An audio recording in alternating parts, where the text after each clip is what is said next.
Hi everyone, welcome back to my channel, The Inked Reader. Today we are doing something a bit different.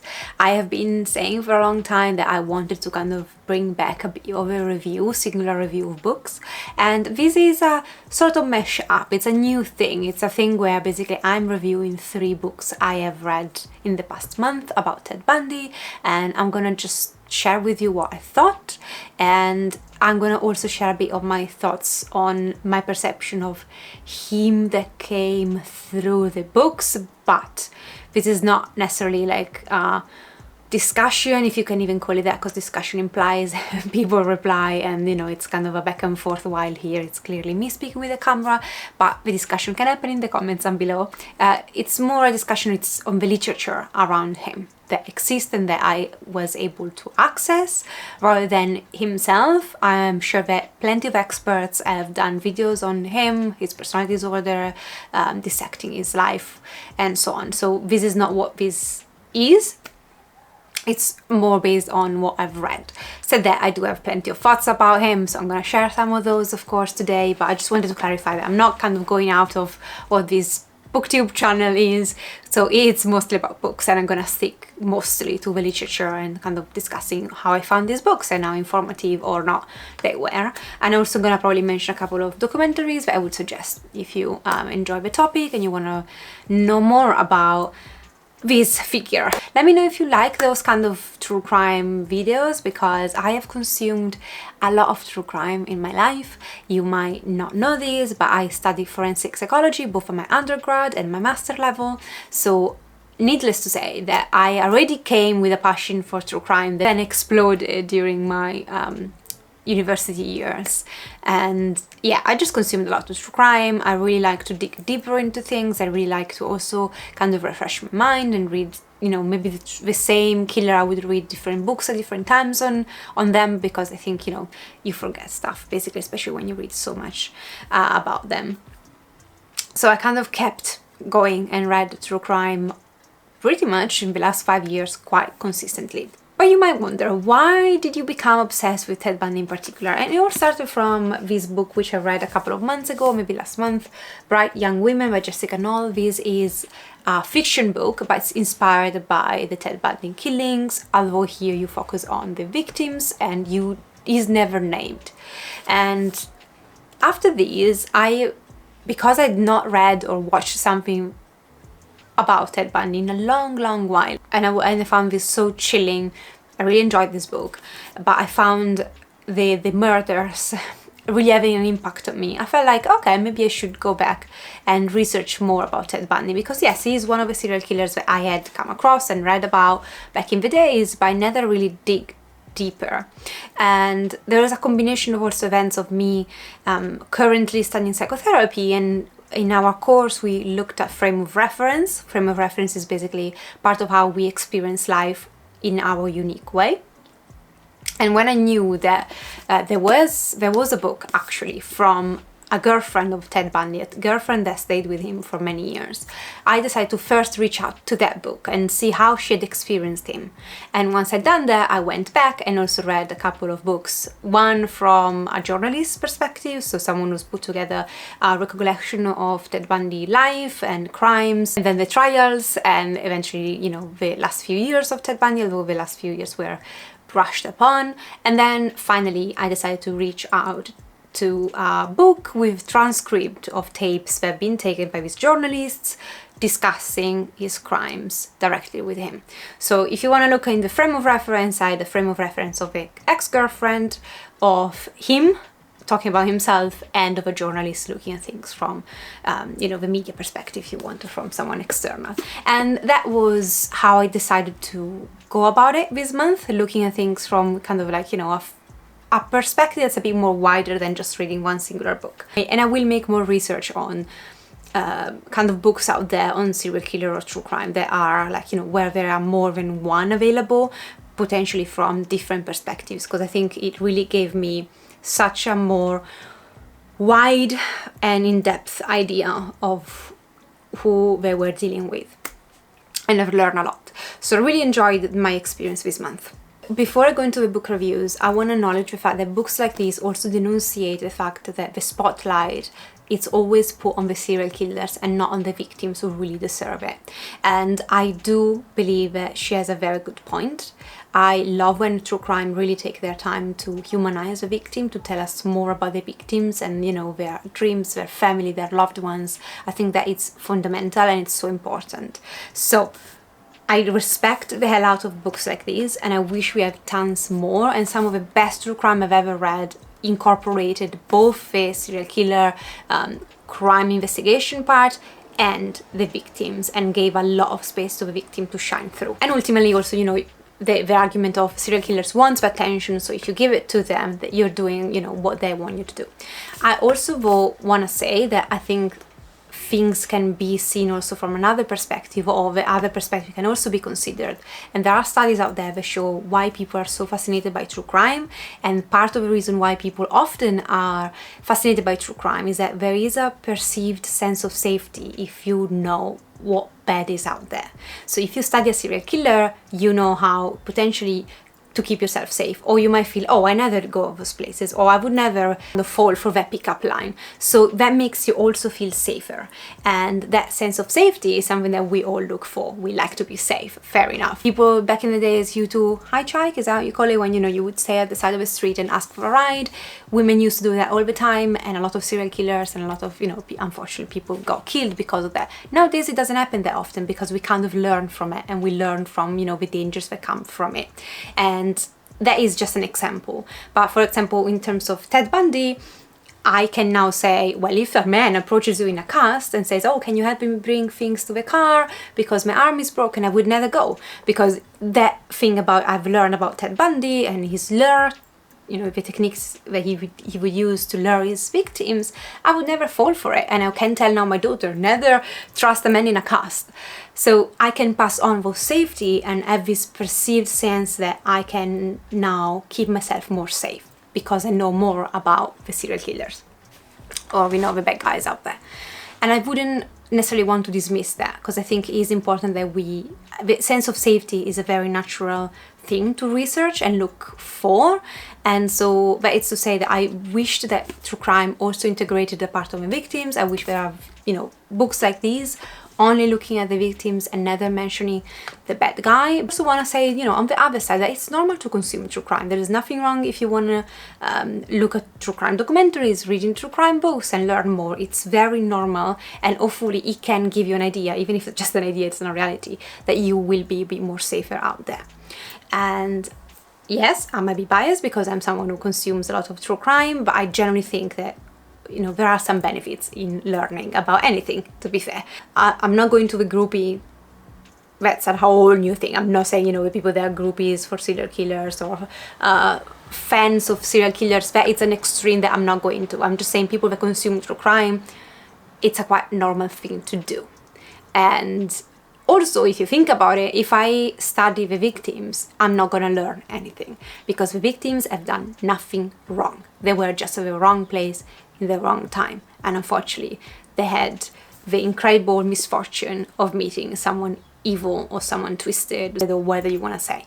And so studying the victim, I can't learn how to keep myself safe, because anybody in the 70s could have been a victim of Ted Bundy. Anybody, literally any woman out there. In the end, I think it's a fair statement to say that if you study serial killers, you have more chances, even if it's just in your mind, to keep safe rather than if you study victims. But please keep writing all kinds of true crime. Keep writing fictionalized books like these where the guy is not even named. I think all kinds of books are more than welcome when it comes to me. Like, I love reading all the subgenre of true crime or fiction based on true crime in this case.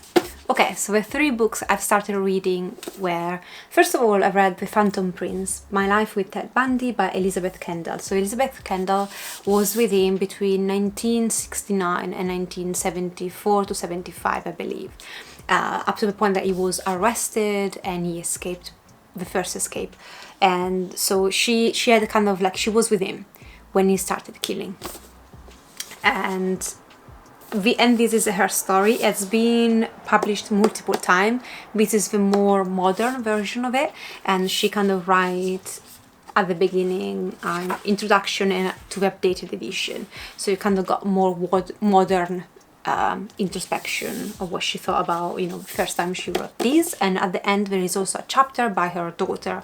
Her daughter, she was around 3 years old, if I remember correctly, or something of a sort, when Ted Bundy entered their life, and so he spent a lot of time with the daughter as well, and they were kind of like a sort of family for a short while, well, for a few years actually. So there is a chapter by the daughter, although it's just a chapter, but it was very insightful.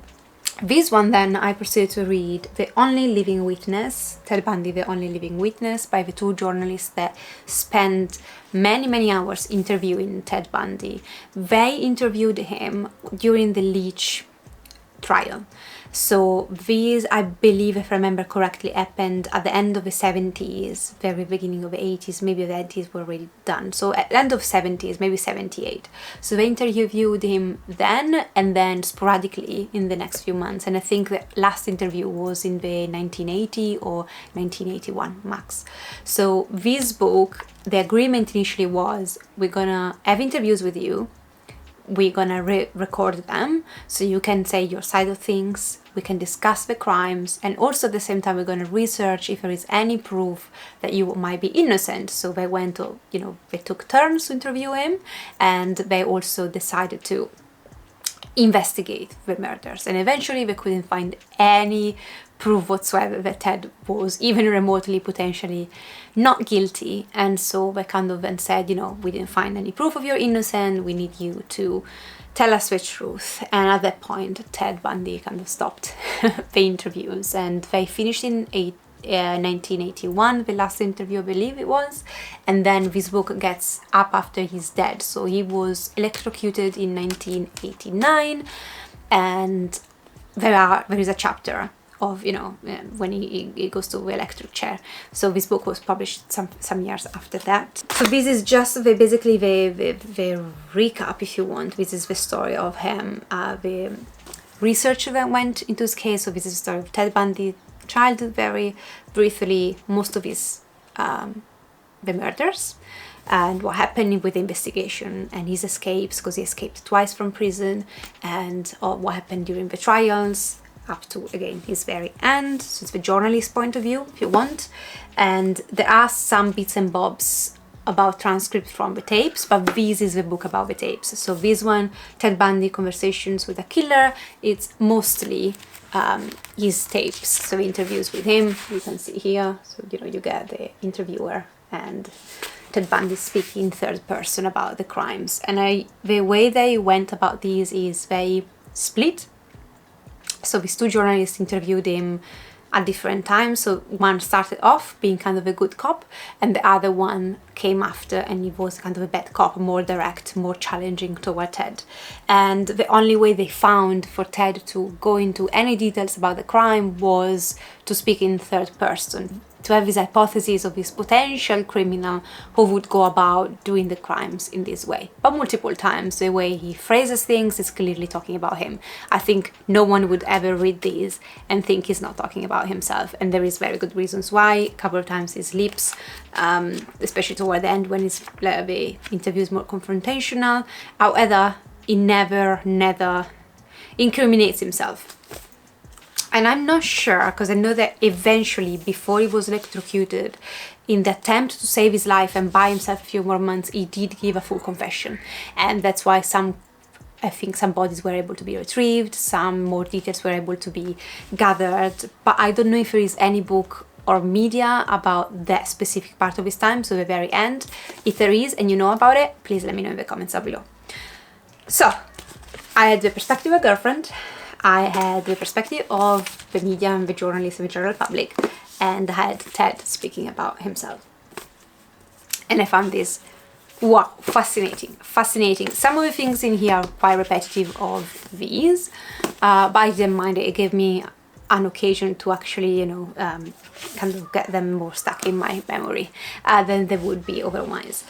The most interesting one, I must say, that it's probably this one, because if you don't read this one and you only read this one, it's very easy to not understand why people didn't see the serial killer. While if you read these, where there are a lot of letters that Ted Bundy would write to Elizabeth. And there are so many letters him expressing his love, and him, you know, she talks about their everyday life with him, how it was with her daughter, how sweet and how caring he was. And I think you can't, that's why, you know, speaking about frame of reference, I think he has to come all together to really appreciate, is probably the wrong word, but to really understand how complex this case was, and how at the same time how these people are just among us, not necessarily, you know, serial killer, but how a psychopath can move around society and be so successful, because they really, you know, because really depends on what point of view you see them from. All books are not particularly well written, I'll be really honest. I didn't think it's particularly well written, and I wished we had way more details, although I know that I'm not entitled to ask for that.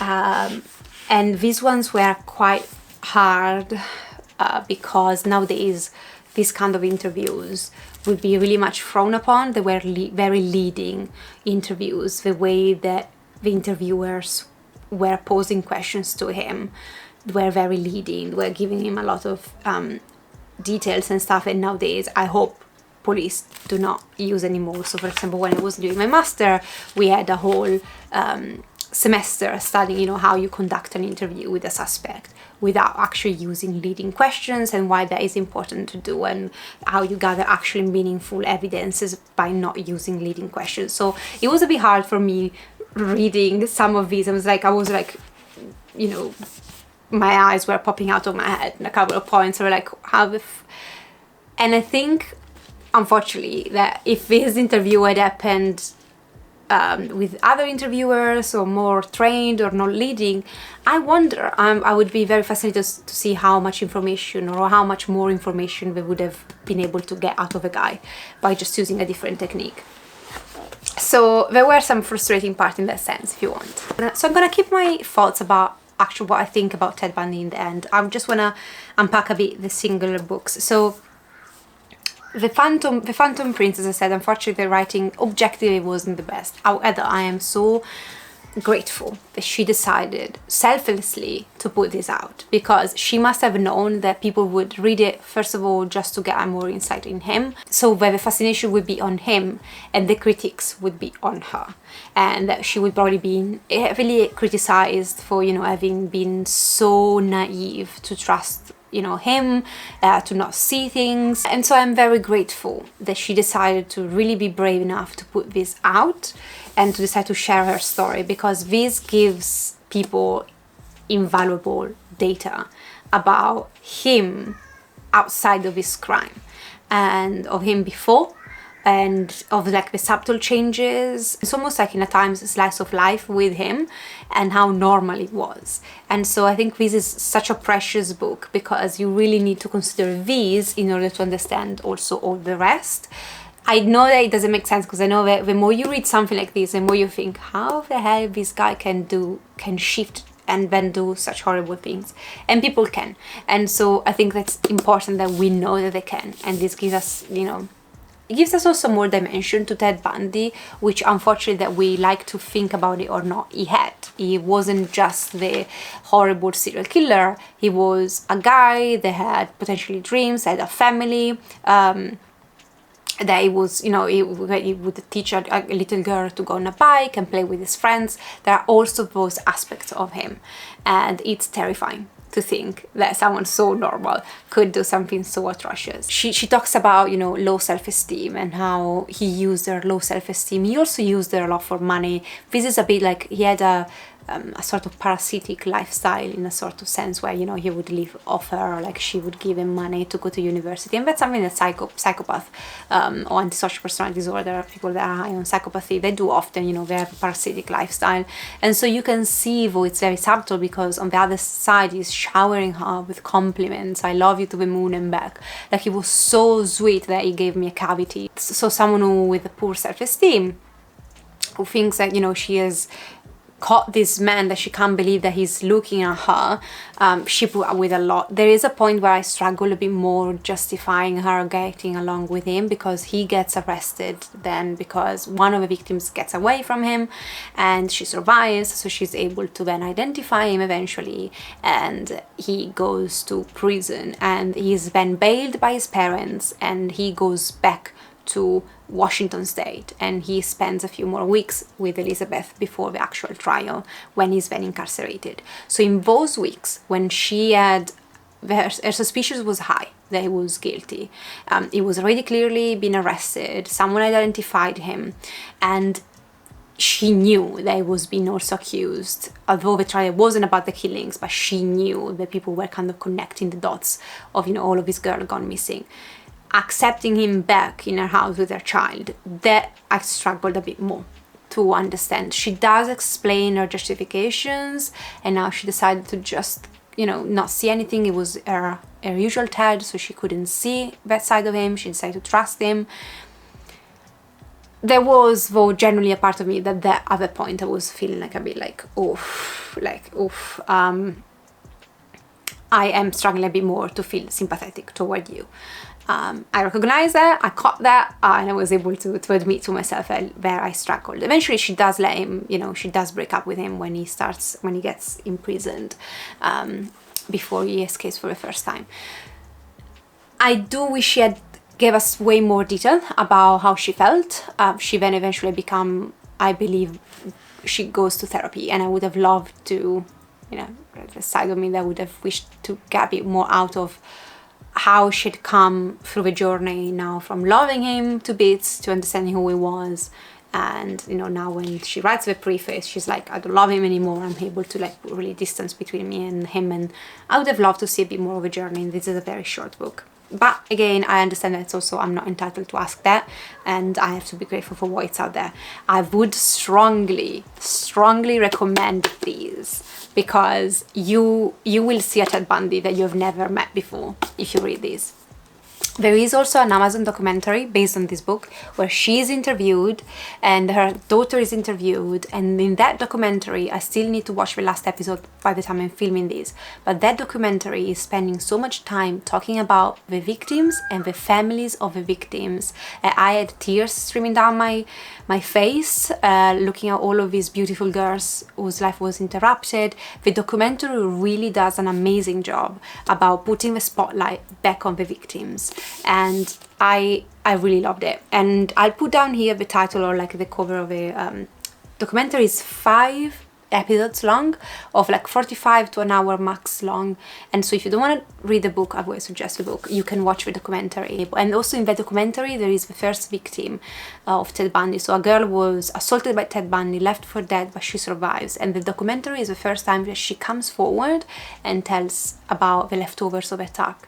And I was just in awe of this woman and her bravery in finally coming forward, and you can hear in her speech how she's still affected. So the documentary did really an amazing job in putting together these and looking at the victims. And looking at the victims is fundamental at the same time, because what happens in these books, especially in this one toward the end, so the guy that interviews him last, in the end, he's like, I almost feel sorry for him. And I never felt sorry for him, not by reading these, not by reading these. I never had an ounce of feeling sorry for him. But I understand if someone who might not necessarily experience or learn much about the victim might forget what he actually did. And so the documentary provided me with, you know, it kind of grounded me in never forget that these are the people that were affected by him. And I loved the documentary. I truly loved it. I've watched the original one on Netflix, this one years ago, and I really enjoyed it. He plays the tape so you can hear his actual voice, but I didn't strike a chord as this one that I'm watching now on Amazon is doing. And I don't know, maybe it's because, you know, my experience now is different because now I've read all of these things. But yeah, so the guy feeling sorry for Ted Bundy at the end, it was just like, really, bitch? Like, after you heard all of this, you really feel sorry for Ted? That's, yeah. But, you know, to each its own, I guess. When it comes down to this one, which is a very standard true crime, this is where Ted Bundy was born, this is, you know, where he went to school, these are his crimes, this girl left her dormitory, or this girl was leaving the library, she met this stranger, and she disappeared, and then the bodies were found here, and so on. And very standard true crime. This is sold as, you know, one of the 10 best true crime ever written. I don't agree with that. I don't particularly find this one of the best I've ever read. However, it's very informative. It's very thorough, and I think, you know, it gives you the majority of information that you probably will need if you want to study or read more about Ted Bundy. I am actually curious about The Only Living Witness. Why did they choose this title? Do you know? Again, let me know in the comments down below. There are more than one living victim that survived Ted Bundy. And so, yeah, I'm actually curious who he was referring to exactly. DeRoche should say, is that who he's referring to? I don't know. This one, I found the very interesting up to a point. So Ted Bundy speaks in third person about the crime, of the reasons why he might, you know, this person, this entity might have committed the crimes. I do have some doubts on how much was fabricated by him and how much was the raw truth. And again, because of his mentality, I think sometimes some snippets you can see maybe his true self coming through, but I also think we always will get a watered down version of what happened. I'm gonna go in a second what I think about the guy, but in general I think there are thousands of hours of tapes that are not in here because this is not that big of a book. So I wonder all of those tapes, what they contain, how did they choose to put these snippets inside and not others. I would have loved to just being able to read or listen to all of them start to finish, and maybe I would have been able to pick up more or different things that for me would have been more meaningful than maybe for the authors were. I'm not saying that they necessarily would be more meaningful, but say, like, you know, I would be curious to know where my attention or where I would have highlighted. Still, I highlighted the shit out of it. I made comments on these, and I found this, again, quite insightful. I was horrified by the way he was interviewed, by the leading questions. It's just not a way that I believe nowadays we do things anymore. These are the 80s, it was so chill, fair enough. Still, I found the interviewers, even for being the 80s, but they didn't do a good job in my opinion. Yeah, so it satisfied me only to a certain degree, and I wonder how much could have been done differently, maybe in more recent years, rather than interviewing him and then, you know, at the beginning of the Leach trial, during the Leach trial. Maybe if I interviewed him 5 years after, what would have emerged? I know that they had this book deal, so I kind of to rush through. But anyway, so that's to say, I think it's insightful, but I do have a lot of question marks on other things. I also had read back in the days the Unrule, The Strangers Beside Me. So that is actually how I initially started to... That's the first book I've read about Ted Bundy ever. This was before my booktube days, this was before my Goodreads days. It was probably around the time I started like my undergrad studies, so a long time ago. And I don't remember much about the book, but I remember I really enjoyed it. And then I watched the Netflix documentary, and then eventually years later, now I went on this binge watch and read of his stuff. So ultimately, after having consumed 4 books on the guy, 2 documentaries, and I think I watched some YouTube, and I think I watched some YouTube documentaries back in the days, or some papers about him. These are my final thoughts on the guy. I think that at the beginning some people said that you should, so his lawyer actually tried to get him off the charges or out of death row because of reason of insanity, and I disagree. I don't think that, as he knew he wasn't insane. I agree 100%, like Ted Bundy wasn't insane. He was capable of understanding right from wrong, and throughout the interview with him he really speaks about these two entities co-living, so not swapping, co-living together. And one of these two entities, he knows right or wrong, knows what's lawful and what's not. So at any point, you can't, you know, the insanity defense could really not stand with Ted Bundy. And I think that we want to think that people have to be insane in order to do what Ted Bundy did. And I generally don't think that's the case. Some of the interviewers' comments were like, oh, you had a type, you chose this particular victim. And Ted Bundy kind of said, in general, you could say I had a type, but I wasn't as specific as you think I was. What he was looking at was being young, very young. So I think his oldest victim was 24.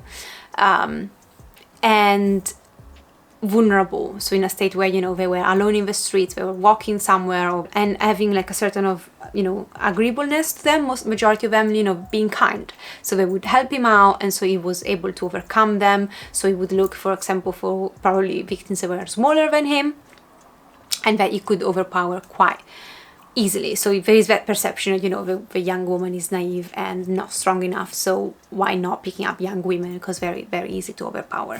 And so it goes a bit into like, no, I didn't have a specific type, where we know that he had a general type overall. But what I found particularly curious about this is that he operated, at least according to his words, that he operated on the basics that the world is full of people, and so people go missing all the time. So what is one or more people gone missing? And he was baffled then by the media response each time one of the girls would be missing. He generally thought, I think part of him, that a girl would be gone missing and people would make up a story that she had run away with a boyfriend, or she just run away, and would not follow up much.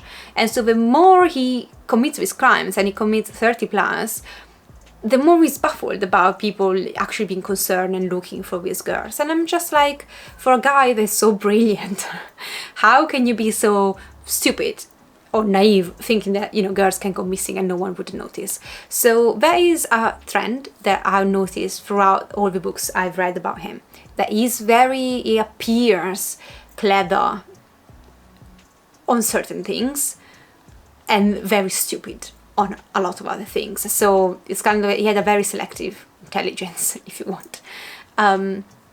So that's something that really picked up. Like, how can you believe that no one is going to look for these girls? And he helped a detective looking at the Green River killer, I believe.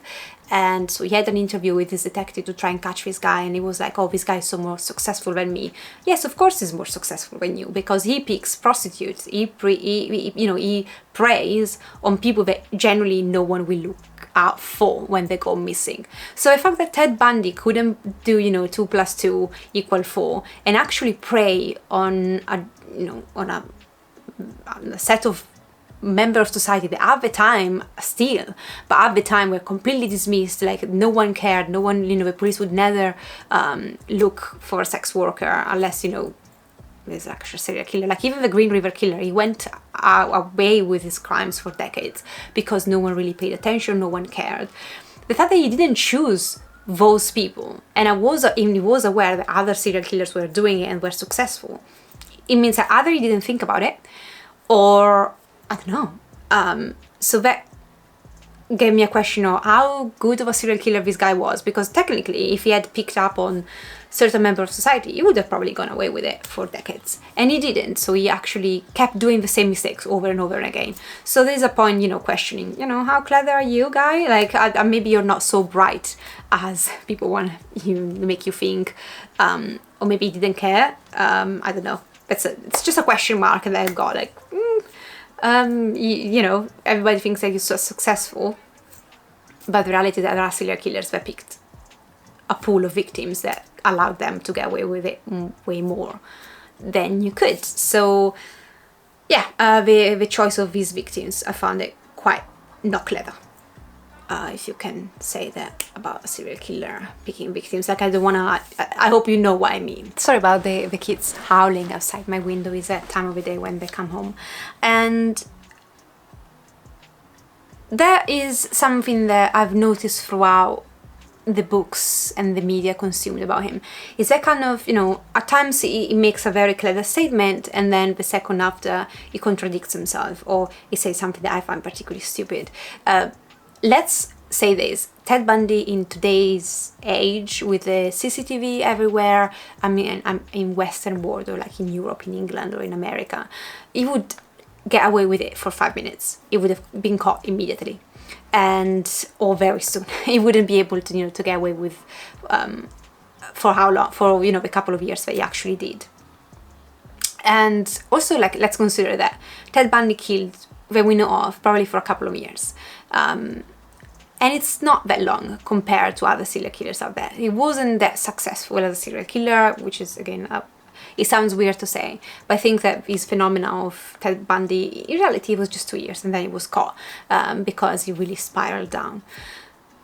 So he wouldn't get away with it nowadays, and in a sense, he believed that the police were like stupid. They would never catch him because they were too stupid. But when he is interviewed after a while that he's in prison, he actually kind of gave credit to the police and just saying, I wasn't caught for the next, for the first 2 years because I didn't leave evidence that were available to the police.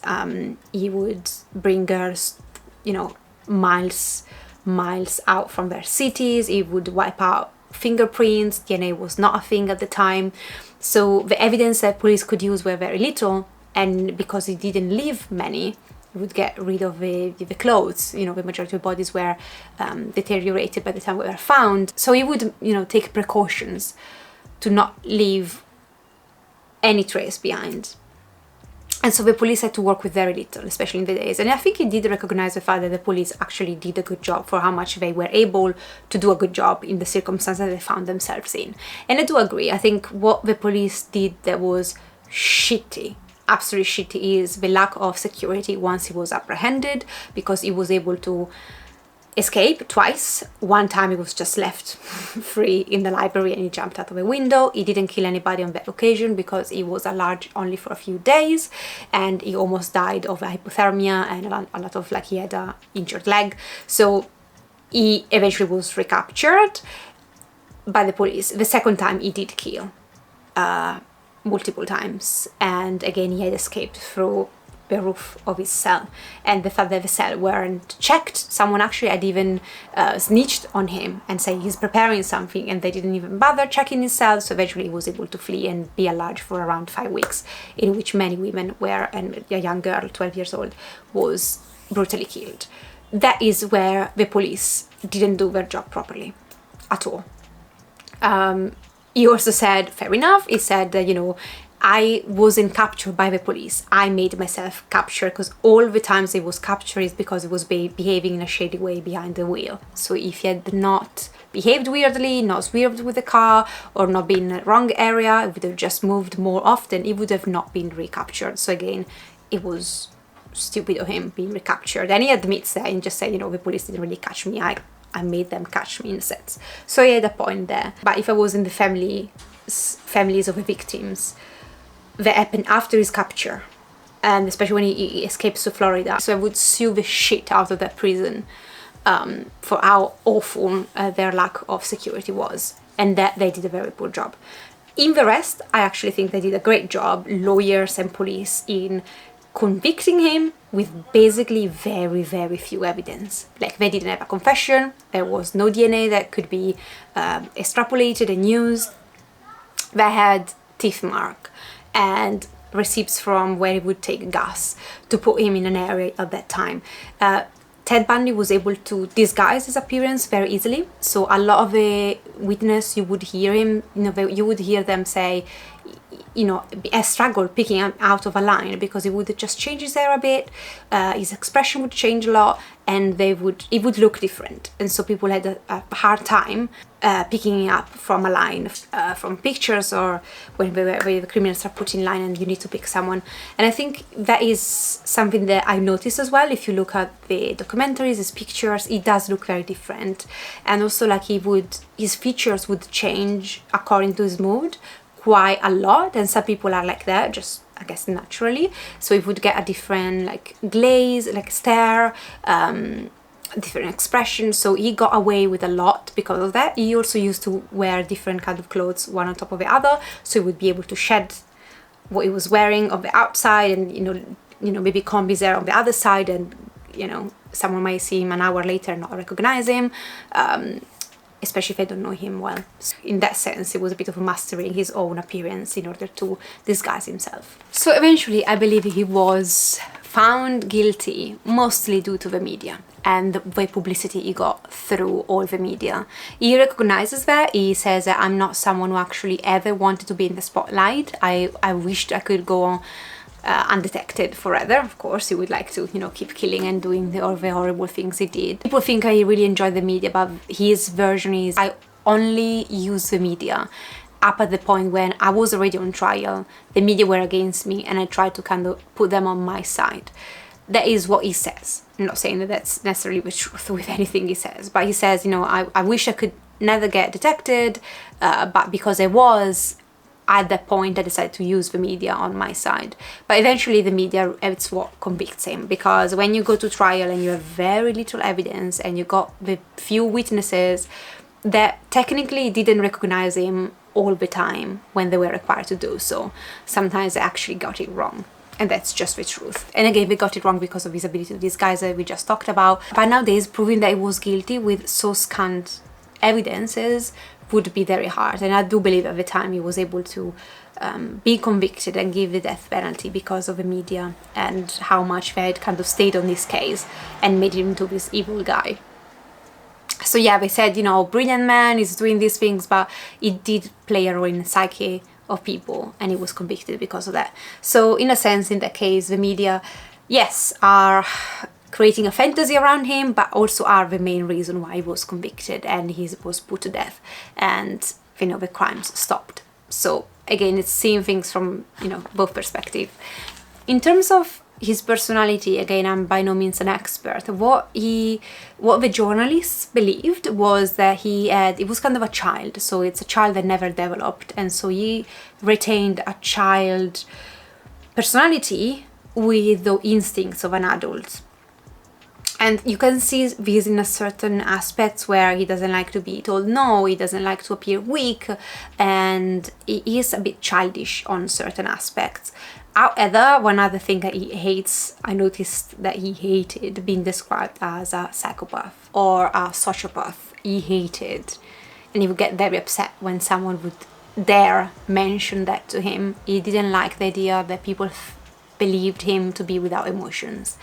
And so sociopathy and psychopathy are under the umbrella, at least in England, I believe, of antisocial personality disorder. So you kind of have a scale where you can kind of score high on narcissism, Machiavellism, psychopathy, and sociopathy. And psychopaths are believed to be born that way, while sociopathy can develop later in life, I believe. But again, it's been years since I've studied this thing. In my own experience with psychopaths and by my studies, I think Ted Bundy is the perfect example of a psychopath. But he also has a lot of sociopath traits. So they both, sociopathy and psychopathy, they both come with a lack of remorse in general. Sociopath might feel a bit more shallow emotions, while the psychopath might fake feeling emotions, and so they feel emotions if, you know, they display emotions if those emotions get them something. And I think that's why I'm seeing Ted Bundy especially on the psychopathy side, because psychopaths are able to be among society and function very normally, and not everybody is able to recognize a psychopath because they really disguise themselves well. They also tend to have this kind of parasitic lifestyle where they take advantage of others. Men would take often advantage of partners, even women, but there is a bit of a trend where, you know, men would use women for money, or, you know, if they needed a house to stay or something like that. They're very manipulative, but they are having this facade. They are able to kind of put this facade up. And Ted Bundy definitely was able to put a facade up for his family, for friends, colleagues. He looked perfectly normal, as, you know, the book by his girlfriend told us. Sociopaths tend to struggle a bit more in playing a role or having a normal life. Their ability to connect, it can be very reduced to a few people, but it's not completely absent. While the emotional attachment of a psychopath, it's usually just based on a need for something. So there is also like kind of a motive. They also are compulsive liars. They can come up with a whole life that doesn't exist. Psychopaths. They almost like are compulsive liars. So when I look at Ted Bundy, I think Ted Bundy is the perfect psychopath who also at times display a bit of sociopathy, but it's mostly, in my opinion, a psychopath rather than a sociopath. I would, if you have to ask me one of the two, I would say Ted Bundy is the perfect psychopath. And yeah, he is the perfect example. So I found it quite funny that the more someone would get closer to the truth, the more he would get upset. Ted Bundy blames, when he looks at the reasons why this hypothetical criminal, did what he did, he blames society. He blames the environment, the freedom of, the women have. He blames pornography. He was an avid consumer of violent pornography, which he believed started this kind of spiral down, having these kind of fantasies and compulsions that eventually became so overwhelming that he couldn't resist. He started with voyeurism, so he would just spy women inside their house. He was a professional burglar. He would just burglar, or like thief. He would just get in a shop, get what he wants and go home. Majority of things he owned were stolen at some point. And again, it's like, he would just enter, look perfectly normal in a shop, take the TV and leave. Psychopath. It's just a perfect, like, maintain a facade, maintain calm. He wouldn't get angry often. That's another thing. Like his girlfriend said he rarely became angry, and when he did, he never looked particularly angry to the point that he could be violent. So again, that's screaming in my hand. Sociopath. They don't have this necessarily like rage that comes out in a scary way in the majority of the situations, but then we know that when it comes out it's terrifying. But in general, he had this persona, he had this part of self, as he describes, that he would just look perfectly normal. He would be able to enter a shop, take what he wants and leave, and people would not notice that he's actually stealing. No one would stop him. So yeah, he blames the environment. It's another thing that's typical of a psychopath. It's always someone else's fault. It's never internal. It's always someone else that made them do it. And in this case, it was definitely the environment, right, Ted? When they ask him about why, so they ask him why this hypothetical criminal would kill these women, he kind of said different things, but the theme was that he wanted to feel like possession of the individual. So he would not humanize them at all. So he would try to stick to having minimal conversations so they didn't become human. So then he could go on and do what he needed to do to satisfy his urges. But at the same time that he said, that the killing wasn't, the more important part. They would just try not to make them suffer and kill them as quickly as possible, which we know it's bullshit, because forensic, the way they found the body, when they examined the body, and the way he tortured these poor souls. That's when I think he wanted to torture and make them suffer. And there is evidence, scientific evidence that that's what he did. So he was clearly trying to look not as evil as he actually was, I guess, by saying, he was trying to kill them with mercy and quickly. Bullshit. And he talks about having self-esteem, and so wanting to possess these other people. And I guess when you are killing someone, that's when you would feel this sense of possession. And I believe ultimately that it's about power, right? You feel like powerless, and what is more powerful than deciding life or death of someone else? Like, for a guy that had such low self-esteem, I felt like he wasn't in control, he wasn't powerful, it was meaningless. Probably that was a way for him to feel any sort of power. So ultimately, I look at Ted Bundy as the ultimate loser, someone who blames society because fundamentally he can't fit in. And because he can't fit in, and he feels always like, the outlier. I remember he mentioning that when he escaped prison, he felt very empowered, he felt like he could do anything, and then he gets to this bus station or airport, to remember which one of the two, and he sees couples, and all of a sudden he realizes how inadequate he is. So he just decides to punish and kill and feel power in the only way he can. And what screams loser more than that. And I think on a subconscious level he knew, and the more he felt like a loser and out of control and unable to fit in, the more he would get violent and resentful.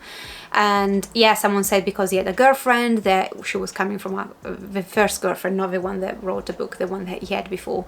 So because she was quite wealthy, he initially, you know, tried to fit in with her world and he couldn't. He was quite childish, and so she eventually let him, you know, broke up with him, and that's why he's looking for a type. It could be, but I think it's him trying to get some power where he can, which is killing 12 years old with no meaning or no way of defending them against them. So absolutely pathetic existence, and I could really speak about this for ages, so I won't. I think also he toward the end of interviews, so in the latter part when there's a bit more confrontational interviewer, he also becomes very zen and philosophical, and he brings pieces of things that probably he has read on a book and just throws them back in the interview, and it's like he regurgitates all of these things he has read, but it does it in a discombobulated way, and you can tell that he's reporting without really understanding, and what he's not able to really make a thought of his own, is just giving us these bits and bobs that he's read somewhere. And I remember at one point he's going to, you know, because we all see things from different perspectives, so what it could be right for you, it could be wrong for me, and I'm just like, frame of reference again, so how we see the world in our unique way, yes, 100%, but we live in a society when there is right or wrong, and he himself was able to say what was right and lawful and what wasn't. And so he's trying to kind of get away with the fact that it's, you know, everybody sees things differently, and so, you know, you might see his crimes in one way or, you know, in the other, if you're different. But I think the guy is clearly bullshitting. Like, there is right or wrong. Yes, you have your own experiences, you have your own frame of reference, you might interpret an experience very different than I have, but when you live in society there are some basic rules, right or wrong. Sexually abusing a 12-year-old, torturing and killing her, that's wrong. Like, you can't tell me that it depends on your frame of reference. That's abhorrent behavior, that's wrong. And so yeah, the way he was just talking about stuff like that, I was like, you're full of shit. But he clearly likes to read, and you can see that he's reading psychology book or law books, and then he's trying to kind of make his argument on how he lives only in the present, so he doesn't look at the past, so he doesn't feel any guilt. And again, we know psychopaths don't feel guilt.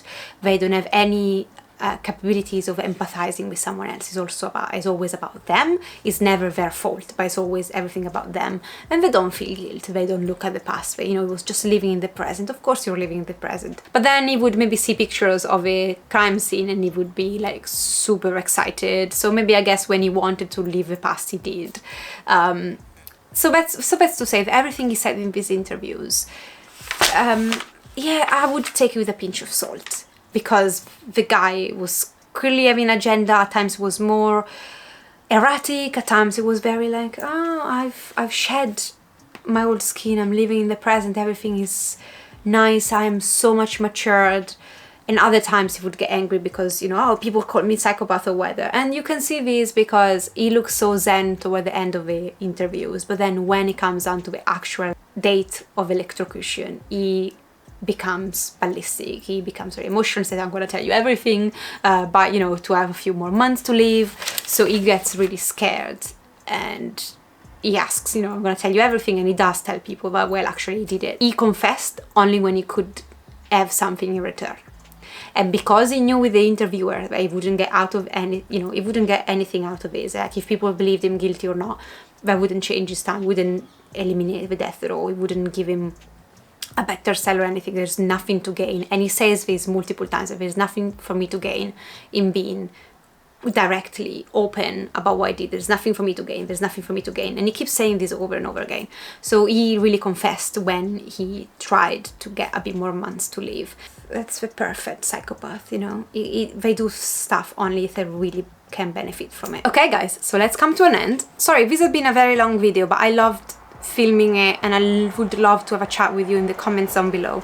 But to recap, I think this book, with its bright young women title, which is so clever because it's a twist of how Ted Bundy was called a bright young man by the judge that then convicted him of the death penalty. So he said, oh, you're such a bright young man that chose the wrong path. I don't think that the bright young man part is so it's true at all, and she knew it, and so that's why she chose to put this title in. And you know, Ted Bundy, even in interviews, he says, I don't want the white fence life. I would have never wanted that life, because he could have finished law school, become a lawyer or anything else. He could have married Liz or anybody else, have 3 children, never hurt a fly in his life. He could have made that choice. He had all the tools to make that choice, and instead he also blames the fact that he was born quite poor and always looking at other people having things.